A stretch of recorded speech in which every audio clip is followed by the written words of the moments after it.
আজিৰ এই ভিডিঅ'টো খুবেই গুৰুত্বপূৰ্ণ হ'ব গৈ আছে যোনসকল ব্যক্তিয়ে অৰুণোদয় 3.0 কাৰণে তেওঁলোকে আবেদন কৰিব পৰা নাছিলে আৰু বহুতে কমেন্ট কৰি আছিল যে অৰুণোদয় 3.0 কেতিয়া আবেদন কৰিব পাৰিম তেওঁলোকে হয়তো যেতিয়া আবেদন হৈছিলে তেওঁলোকৰ হাতত কিছুমান যাৱতীয় নথিপত্ৰ নাছিলে যেনেকুৱা ৰেচন কাৰ্ড নাছিলে তেওঁলোকৰ বেংক পাছবুক নাছিলে বা বেংকৰ লগত আধাৰ কাৰ্ড লিংক নাছিলে সো তেনেকুৱা সমস্যাৰ কাৰণে কিন্তু তেওঁলোকে অৰুণোদয় 3.0 কাৰণে আবেদন কৰিব পৰা নাছিলে লগতে যোনসকল ব্যক্তিয়ে পুৰণা হিতাধিকাৰী হয় অৰ্থাৎ তেওঁলোকে জুন মাহৰ টকাটো এতিয়ালৈকে লাভ নকৰিলে আপোনালোকে কেতিয়ালৈকে জুন মাহৰ টকাটো লাভ কৰিব লগতে আপোনালোকে কি কৰিলে আপোনালোকৰ এই জুন মাহৰ টকাটো আপোনালোকে অতি সোনকালে লাভ কৰিব যেহেতু অসম চৰকাৰৰ ফালৰ পৰা কিন্তু আপোনালোকক এটা নটিফিকেশন আকৌ আপলোড কৰিছিলে বা এটা আপডেট দিছে যে যোনসকল ব্যক্তি অৰুণোদয় 3.0 অৰ্থাৎ জুন মাহৰ কিস্তি লগতে যোনসকল ব্যক্তি নতুনকৈ আবেদন কৰিছিলে তেওঁলোকৰ টকাটো যদি বেংক একাউণ্টত লাভ কৰা নাই তেনেহলে 30 তাৰিখৰ আগতে আপোনালোকে আকৌ কি কৰিব লাগিব অৰুণোদয় 3.0 আবেদন কৰিব লাগিব আবেদনৰ কাৰণে আপোনালোকে ক'ত যাব লাগিব লগতে কি নথিপত্ৰ আকৌ দিলে আপোনালোকৰ অৰুণোদয় 3.0 নাম আহিব যোনসকল ব্যক্তি নতুনকৈ আবেদন কৰিছিলে তেওঁলোকৰ নামটো আছে নে নাই কেনেকৈ তেওঁলোকে গম পাব লগতে কোনসকল ব্যক্তিয়ে আকৌ অৰুণোদয় আঁচনি আবেদন কৰিলেও তেওঁলোকৰ লিষ্টত নাম নাই সকলো আজিৰ এই ভিডিঅ'ত হেকলৈকে জানিব পাৰিব যদি আপুনি এইটো চেনেলত প্ৰথমবাৰ আহিছে তেন্তে চেনেলটো সাবস্ক্ৰাইব কৰিব বেল আইকন টিপল কৰি দিব যাতে এনেকুৱা ইনফৰমেটিভ ভিডিঅ' আপোনালোকে অতি সোনকালে পাই যায় সো বলক ভিডিঅ'টো আৰম্ভ কৰো আপোনালোকে স্ক্ৰীনত চাব পাৰিছে যে অৰুণোদয় যেহেতু 15 পৰা 28 ডিসেম্বৰলৈকে তেওঁলোকক অৰুণোদয় 3.0 কাৰণে আবেদন কৰিব দিছিলে আৰু কোনসকল ব্যক্তিয়ে আবেদন কৰিব পাইছিলে ইয়াতে কিছুমান যোগ্যতা চৰ্ত আছিল যে আবেদনকাৰী অসমৰ স্থায়ী বাসিন্দা হোৱাৰ লগতে বৰ্তমান তেওঁ অসমতে বাস কৰাটো বাধ্যতামূলক লগতে আবেদনকাৰী আধাৰ সংযুক্ত বা বৈধ ৰেচন কাৰ্ড থকাটো জৰুৰী আছিল আৰু যোনসকল ব্যক্তিৰ আধাৰ সংযুক্ত বেংক একাউণ্ট নাছিলে বা তেওঁলোকৰ ৰেচন কাৰ্ড নাছিলে হয়তো তেওঁলোকে অৰুণোদয় 3.0 কাৰণে আবেদন কৰিব পৰা নাছিলে কিন্তু আপোনালোকে কিন্তু এতিয়া 30 তাৰিখত অৰ্থাৎ 30 জুনৰ আগতে আপোনালোকে গোল্ডেন চান্স হয় যে আপোনালোকে কি কৰিব পাৰিব আবেদন কৰিব পাৰিব হবিয়াক মই ভিডিঅ'ৰ হেকলৈকে জনাই থাকিম আপোনালোকে ভিডিঅ'টো স্কিপ নকৰি ভিডিঅ'টো সম্পূৰ্ণকৈ চাই থাকক তাৰে লগতে আপোনালোকে কি কৰাইছে যে এখন ৰেচন কাৰ্ডত এগৰাকী অৰুণোদয় হিতাধিকাৰী পাম বুলি তেওঁলোকে অসম চৰকাৰৰ ফালৰ পৰা ধুনীয়াকৈ এখন আপডেট দিছিলে সো কোনসকলে আবেদন কৰিব পাৰিব আৰু কোনসকলে আবেদন কৰিব নোৱাৰিব আপোনালোকক হয়তো স্ক্ৰীনত চাব পাৰিছে যে বিধৱা অবিবাহিতা 45 বছৰ বয়সত উৰ্ধত বিবাহ বিচ্ছেদ আৰু অকলশৰীয়া মহিলাসকলে এই অৰুণোদয়ৰ কাৰণে আবেদন কৰিব পাৰিব বাকি যোনসকলে তৃতীয় লিংগ তেওঁলোকে আবেদন কৰিব পাৰিব তাৰ পিছত লিংগ নিৰ্বিশেষে দিবাংগ ব্যক্তি বা দিবাংগ ব্যক্তিৰ অধিকাৰ আইন 2060 অনুসৰি তেওঁলোকে অৰুণোদয় আঁচনিটো প্ৰতি মাহে 1250 টকাকৈ তেওঁলোকে আবেদন কৰি লাভ কৰিব পাৰিব লগতে চৰকাৰী পঞ্জীয়ভুক্ত বিদ্যাশ্ৰমত থকা মহিলা তথা বৃদ্ধা ৰোগীয়া মহিলাসকলে লাভ কৰিব পাৰিব বা আবেদন কৰিব পাৰিব বা পৰিয়ালৰ উপাৰ্জনক্ষম ব্যক্তিগৰাকী বৃদ্ধ 60 বছৰ বয়সত অৰ্থাৎ 60 বছৰ বয়সত উৰ্বৰ অথবা দিবাংগ হলে তেনে ঘৰৰ মহিলা কি হ'ব পাৰিব অৰুণোদয় 3.0 কাৰণে তেওঁলোকে আবেদন কৰিব পাৰিব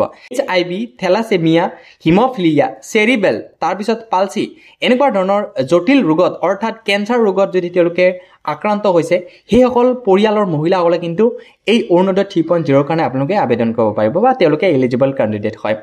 তাৰ পিছত আশ্ৰয়হীন পৰিয়ালৰ সকলো মহিলা কিন্তু আবেদন কৰিব পাৰিব লগতে বিখাৰে জীৱন নিৰ্বাহ কৰা মহিলাসকলে কিন্তু অৰুণোদয় 3.0 কাৰণে আবেদন কৰিব পাৰিব তাৰ পিছত কোৱা হৈছে যে অন্য যোজনা মহিলা হিতাধিকাৰী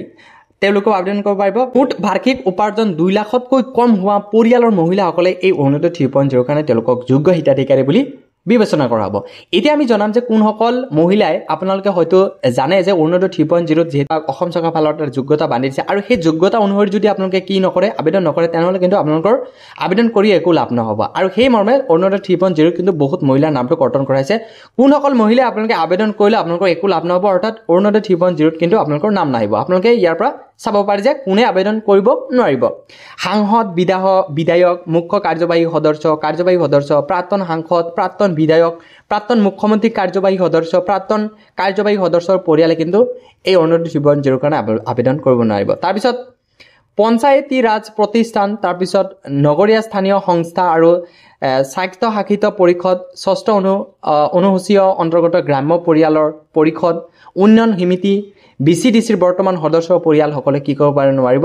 অৰুণোদয় আঁচনিৰ কাৰণে আবেদন কৰিব নোৱাৰিব চিকিৎসক অভিযন্তা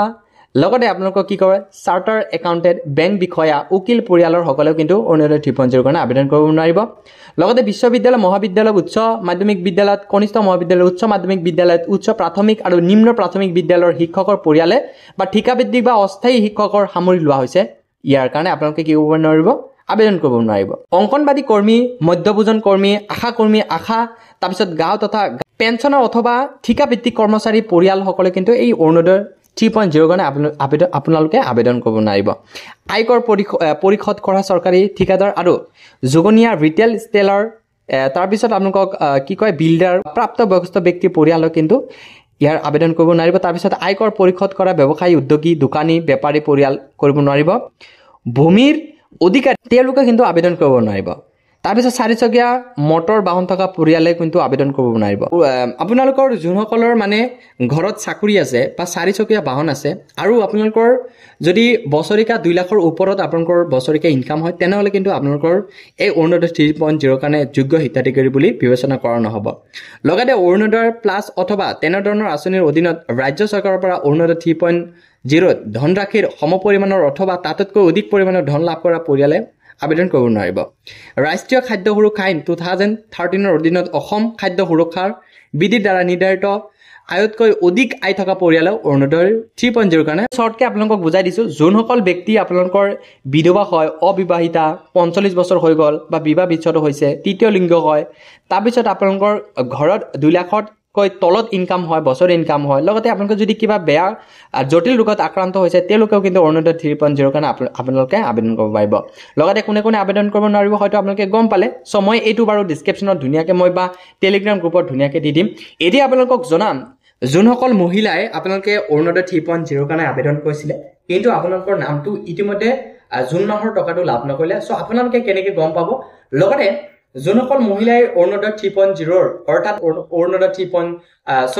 2.0 বা তেওঁলোকে পুৰণা হিতাধিকাৰী হয় তেওঁলোকে টকা লাভ কৰি আছিল কিন্তু জুন মাহৰ টকাটো তেওঁলোকে লাভ নকৰিলে কিয় লাভ নকৰিলে কাৰণ আপোনালোকৰ এটা মেইন ইম্পৰ্টেন্ট যেহেতু অৰুণোদয় 3.0 আবেদন কৰিব দিছিলে পুৰণা হক নতুন হক সকলোকে আবেদন কৰিব দিছিলে যদি আপুনি সেই নতুন হিতাধিকাৰীৰ লগত যদি আপুনি আবেদন নকৰিলে তেনেহলে আপোনালোকৰ অৰুণোদয়ৰ নামটো কৰ্তন কৰা হৈছে আৰু এটা কন্ডিশন হ'ব পাৰে যে আপোনালোকৰ যোনটো বেংক একাউণ্ট আছে সেই বেংকৰ লগত আধাৰ কাৰ্ডটো এনেবল নাই সো আধাৰ কাৰ্ডটো এনেবল নোহোৱাৰ কাৰণে আপোনালোকৰ হয়তো অৰুণোদয়ৰ টকাটো সোমোৱা নাই সো আপোনালোকে কি কৰক 30 তাৰিখৰ আগতে আপোনালোকৰ বেংকৰ লগত কি কৰক আধাৰ কাৰ্ডটো এনেবল কৰক কেনেকৈ বেংকৰ লগত ঘৰতে বহি আপোনালোকে আধাৰ কাৰ্ড লিংক কৰিব হেতু মই ভিডিঅ'ৰ ডেসক্ৰিপচনত ধুনিয়াকে দি দিছো তাৰ পৰা ভিডিঅ'টো চাই কেনে আপোনালোকে ঘৰতে বহি আপোনালোকে ধুনিয়াকে নিজৰ ফোনৰ জৰিয়তে আপোনালোকে কি কৰিব পাৰিব নিজৰ বেংক একাউণ্টটো আপোনালোকে আধাৰ কাৰ্ডৰ লগত লিংক কৰিব পাৰিব এতিয়া আপোনালোকক জনাম যে যেহেতু যোনসকলে অৰুণোদয় 3.0 কাৰণে তেওঁলোকে আবেদন কৰিব পৰা নাছিলে কাৰণ তেওঁলোকৰ হাতত কিছুমান যাৱতীয় ডকুমেন্টছ নাছিলে তেওঁলোকৰ হাতত ৰেচন কাৰ্ড নাছিলে বা তেওঁলোকৰ হাতত কি কয় লিংক থকা বেংক পাছবুক নাছিলে সো সেই সকল ব্যক্তি আপোনালোকে যেহেতু এতিয়া গাঁও পঞ্চায়ত নতুনকৈ তেওঁলোকে মেম্বাৰ সিলেকশন হৈছে সেই মেম্বাৰসকলৰ ওচৰত যাওক আৰু সেই মেম্বাৰসকলে কি কৰক আপোনালোকৰ এই ফৰ্মটো জমা দি কেনে প্ৰয়োজনীয় নথিপত্ৰ জমা দিয়ক 30 তাৰিখৰ আগতে দিলে আপোনালোকৰ ধুনিয়াকে আপোনালোকক কি কৰা হ'ব অৰুণোদয় 3.0 কাৰণে আপোনালোকক লিষ্টত নাম উঠাই দিয়া হ'ব আৰু যোনসকল ডিস্ট্ৰিক্ট বা যোনসকল এৰিয়াত তেওঁলোকৰ গাঁও পঞ্চায়ত নাই আপোনালোকে কি কৰক নিজৰ ডিস্ট্ৰিক্ট অৰ্থাৎ ডিসি অফিচত গৈ কেনে আপোনালোকে খবৰ কৰক আৰু সেই ডিসি অফিচত গৈ কেনে আপোনালোকে আবেদন কৰক আৰু কিছুমান গাঁও পঞ্চায়ত তেওঁলোকৰ গাঁও প্ৰধান আছে গাঁও প্ৰধানৰ ওচৰত আপোনালোকে এই যাৱতীয় তথ্য তেওঁলোকে কালেক্ট কৰি আছে তেওঁলোকে ফৰ্ম জমা লৈ আছে সো আপোনালোকে কৰক যাৱতীয় তথ্য লৈ কেনে তেওঁলোকৰ হাতত দিয়ক আৰু কওক যে আমি যেহেতু অৰুণোদয় 3.0 কাৰণে এলিজিবল ক্যান্ডিডেট হয় আমি এজন যোগ্য হিতাধিকাৰী হয় সো আমি অৰুণোদয় 3.0 আবেদন কৰিছিলো আমাৰ নামটো নাহিলে বা আমি পুৰণা হিতাধিকাৰী হয় সো আমাৰ কিবা কাৰণত কেৱাইসি কৰিব পৰা নাছিলো আমাৰ ওচৰত এনেকুৱা ডকুমেন্টছ নাছিলে সো এই কাৰণে আমাৰ জুন মাহৰ টকাটো লাভ নকৰিলে সো আমি আকৌ কি কৰিব লাগে আবেদন কৰিব লাগে সো এইখিনি ডকুমেন্টছ আপোনালোকে সাবমিট কৰি দিয়ক সো ধুনিয়াকৈ আপোনালোকৰ কি কৰিব অৰুণোদয় আঁচনি ফৰ্ম আছে তেওঁলোকৰ কি কৰিব কালেক্ট কৰি কিনে তেওঁলোকে আপোনালোকক ধুনিয়াকৈ আবেদন কৰি দিব